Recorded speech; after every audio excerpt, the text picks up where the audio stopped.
Hey, good afternoon, folks. How you doing? My name's John Brownell. Let me ask you a question. How many of you played baseball growing up? Or heard the words, "Take me up to the ball game"? I'm 33 years old. I'm originally from Upper Michigan in a small town called Ontonagon. Well, in a small town, everybody knows each other. So on the weekends, us young kids, we would get together and have home run derby competitions.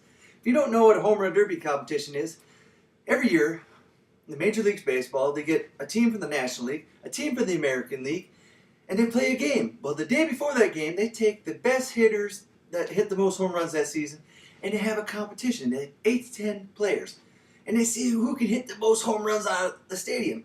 Folks, this was amazing watching growing up. Me and my brother used to sit there and we're like, bam, just watch these guys launch these things. It was awesome.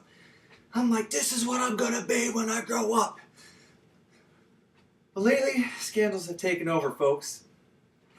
And this is why I'm here today. I want to talk to you about 2 scandals, the Pete Rose and the Barry Bonds scandal. Then, I want to talk to you about what merits these guys to be in the Hall of Fame. So, let's first start talking about Barry Bonds. Why was Barry Bonds' scandal have such a big impact on Major League Baseball? Well, folks, he was caught cheating using a performance-enhancing drug called steroids. Back in 2003, Barry Bonds testified in a federal grand jury that he was given a cream or a clear substance from his trainer, Greg Anderson. Well, guess what, folks? Greg Anderson was indicted on 42 counts for running a steroid distribution ring. In 2004, the Drug and Food Administration banned all amphetamines, and everything just blew up from there, folks. Jose Canseco came out and said, "I injected Mark McGwire with steroids." Then the big name, Alex Rodriguez, Jason Giambi, all these guys were coming out and they're like, "Oh, I don't know what's going on. Steroids everywhere, steroids everywhere."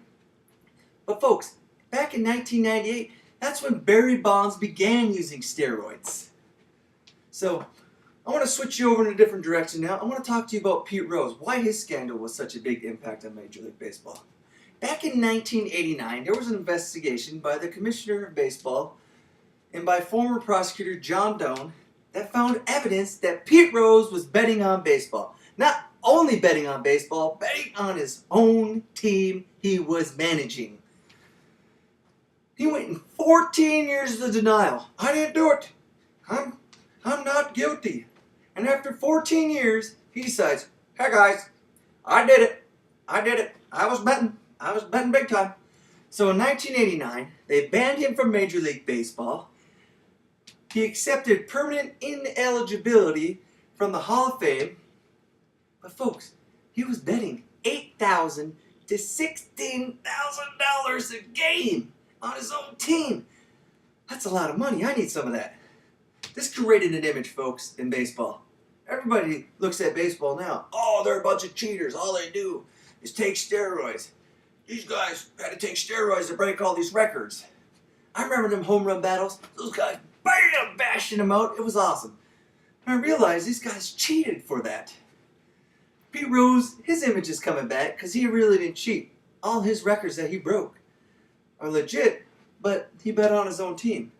So now I want to swap this over. I want to talk to you what merits these guys to be in the Hall of Fame. And the first one we're going to talk about is Barry Bonds. What merits Barry Bonds to be in the Hall of Fame? Well, folks, he played 22 straight seasons. He hit 762 home runs. Bam!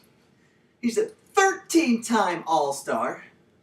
He's a 3-time Major League Baseball Most Valuable Player. That means he was the #1 player that year in the Major Leagues for 3 times.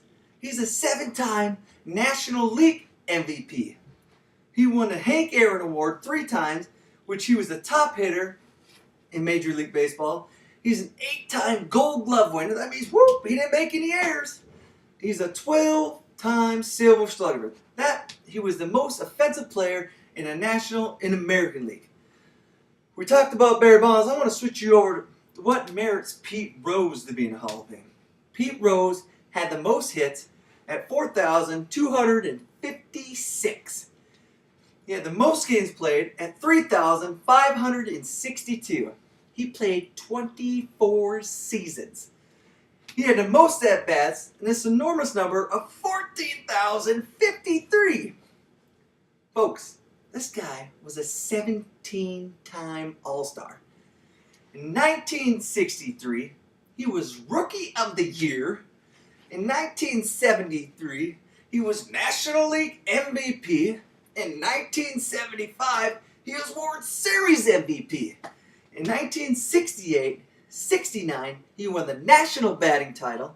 In 1968, he won the Hutch Award. And the Hutch Award, who shows the most fight, spirit, and competitive desire in baseball. In 1969, he won the Lou Gehrig Award.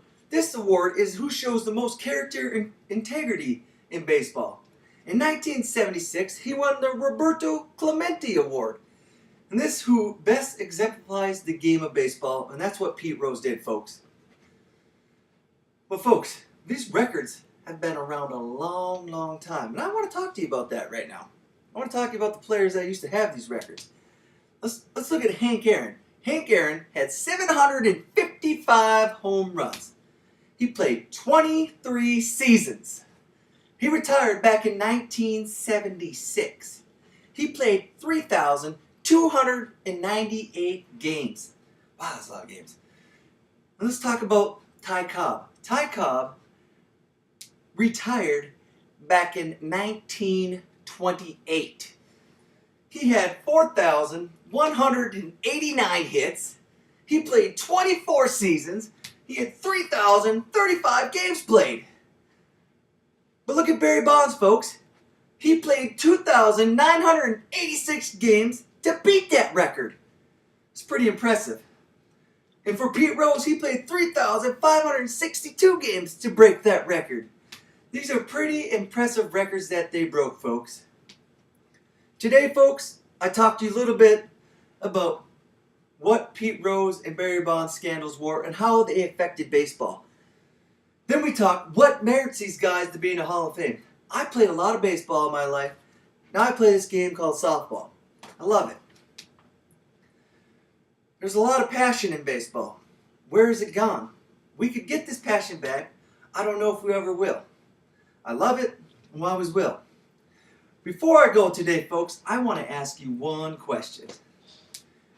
Does Barry Bonds and Pete Rose deserve to be in the Hall of Fame? To me, yes.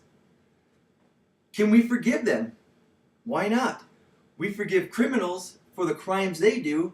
Why can't we forgive these players that got caught up in the moment of the big game? I appreciate your time, folks. Thank you.